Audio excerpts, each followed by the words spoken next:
Шичахай бол Бээжин хотын шийчин дүүрэг дэх аялал жуулчлалын бус түүх соёлын тусгай хамгаалалттай газар юм а. Дунахайтай захын нийт биш Шичахай нуур 336 мянган ам дөрвөлжин метр тал байдаг.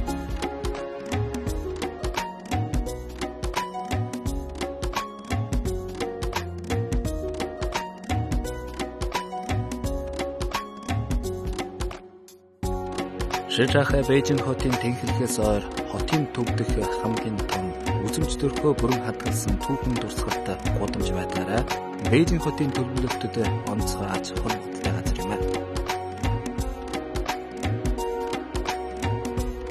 2000 онд 25 газрыг Бээжин хотын түүх соёлын хамгаалалтын бүс болгох зөвшөөрөл олгосноос хамгийн том нь Шичахай байсан гэдэг.